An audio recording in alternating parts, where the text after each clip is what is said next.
અમદાવાદ ખાતે આવેલા અમદાવાદ મેનેજમેન્ટ એસોસિએશનના એસટી પરેખ કન્વોકેશન સેન્ટર ખાતે voice of unity Sardar Vallabhbhai Patel and the making of modern India પુસ્તકનું ભવ્ય અનાવરણ કાર્યક્રમ ગૌરવપૂર્ણ રીતે યોજાયો હતો। આ કાર્યક્રમનું સંયુક્ત આયોજન અને young India research foundation, ધીમહી foundation trust અને young India event and protection private limited દ્વારા કરવામાં આવ્યું હતું। કાર્યક્રમ દરમિયાન સમગ્ર માહોલ રાષ્ટ્રભાવના અને એકતાના સંદેશોથી ગુંજી ઉઠ્યો હતો।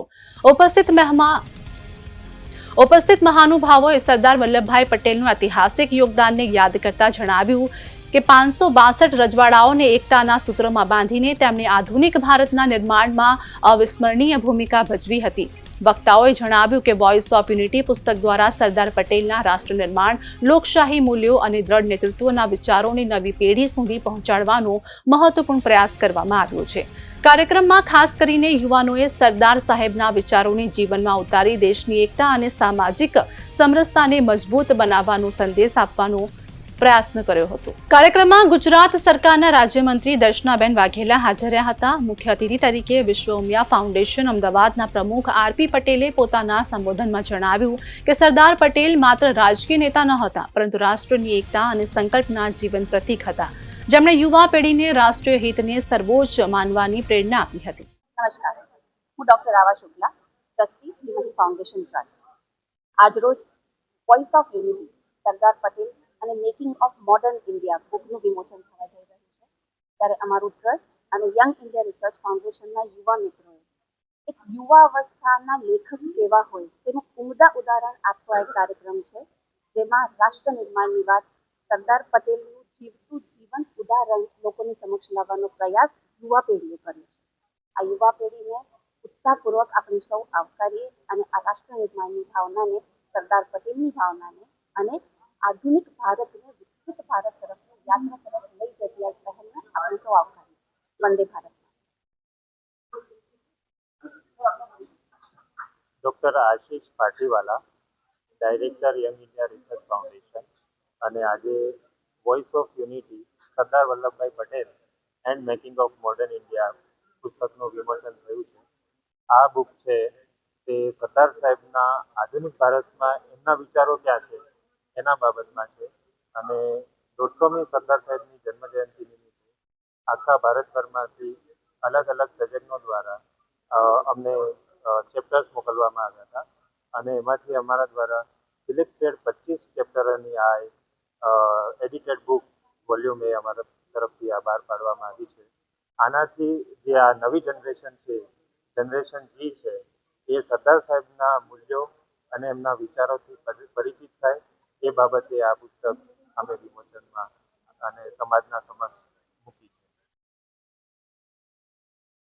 આ અમારી આ પહેલા અજિંક્ય ડીવાય પાટીલ યુનિવર્સિટીમાં NEP 2020 હાયર એજ્યુકેશન પરની બુક છે એ અગાઉ અમારી વિમોચન થયેલી છે, અને એના પછીની આ voice of unity Sardar Vallabhbhai Patel and making of modern India એ આ બીજા નંબરની બુક છે એ આ પબ્લિશ કરવામાં આવેલી છે।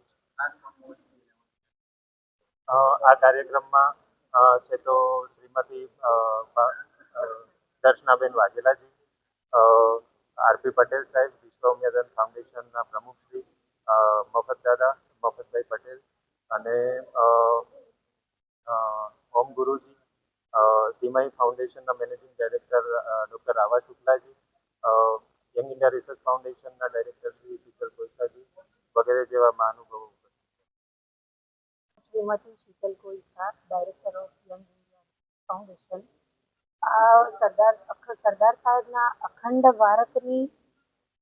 ભારતના ઘડવૈયા એવા સરદાર સાહેબની આજે આ બુક અમે લોકો વિમોચનમાં મૂકી રહ્યા છીએ, હું અને મારા મિત્ર આશીષભાઈ, અને આની પાછળ અમે લોકોએ ખૂબ મહેનત કરી છે, અને એમાં અમને લોકોને સપોર્ટિંગ માટે ઘણા બધા પ્રોફેસરો તેમજ વિદ્વાન તજજ્ઞોનો સાથ અને સહકાર મળ્યો છે। એક સ્ત્રી તરીકે સરદાર વલ્લભભાઈએ જે નારીઓ પ્રત્યે જે કંઈ કાર્યો કર્યા છે તેને હવે હું આગળ કઈ રીતે લાવી શકું તે વિચારો મેં આ બુકની અંદર વ્યક્ત કર્યા છે, અને આગળ હજુ નારી શક્તિ વંદના માટે હું પ્રયત્ન કરી રહી છું કે આગળ અમે લોકો હવે તેમાં કાર્ય કરશું। આ વોઇસ ઓફ યુનિટી નામની બુક અમારી આજે લોન્ચ કરી રહ્યા છીએ, જેમાં એસપી પટેલ સર, પછી મફત દાદા અને મંત્રી શ્રી દર્શનાબેન વાઘેલા અને ઓમ ગુરુજી, મેડમ આવા મેમ શુક્લા, દરેકની ઉપસ્થિત અહીંયા રહી છે એ બદલ દરેકનો ખૂબ ખૂબ આભાર. ધન્યવાદ. નમસ્કાર.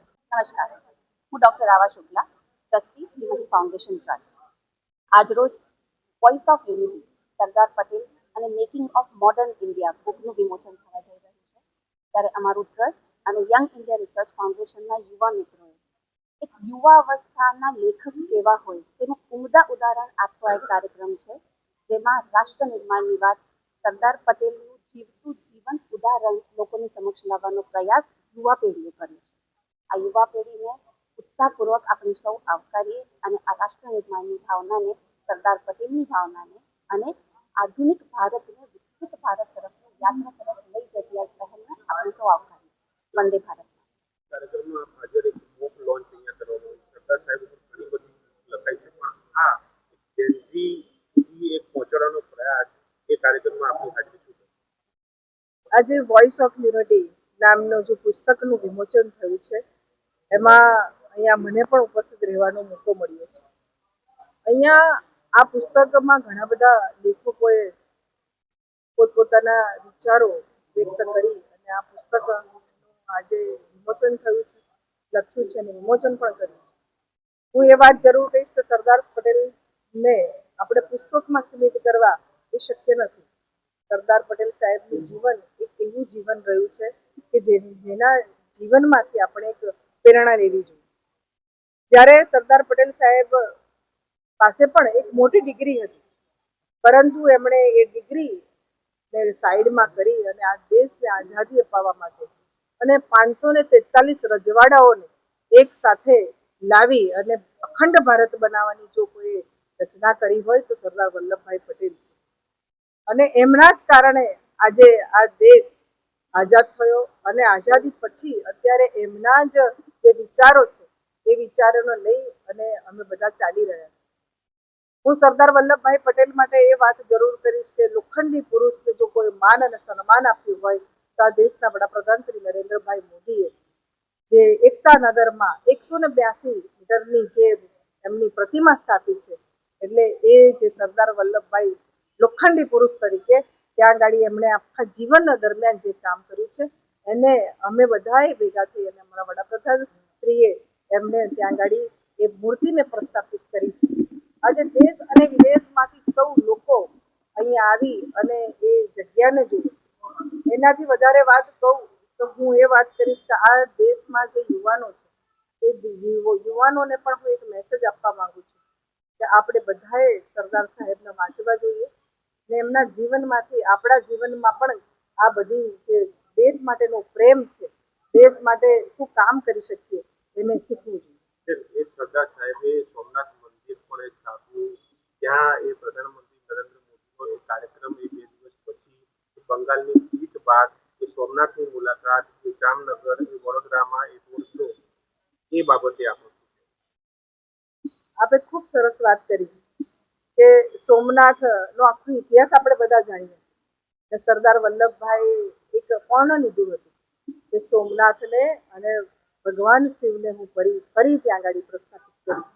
અને આજે મને ખૂબ આનંદ થાય છે કે બંગાળની જીત પછી અમારા વડાપ્રધાન શ્રી નરેન્દ્રભાઈ મોદી એ આવવાના છે અને સોમનાથ દર્શન કરશે, આશીર્વાદ લેશે. અને મને ખબર છે કે જ્યારે પણ સોમનાથ જઈએ અથવા તો સોમનાથ ભગવાનના દર્શન કરીએ ને એટલે પહેલા સરદાર વલ્લભભાઈ પટેલ યાદ આવે કે આટલા હુમલા થયા પછી અને મોહમ્મદ ગજનીએ જે રીતે સોમનાથ પર હુમલા કર્યા પર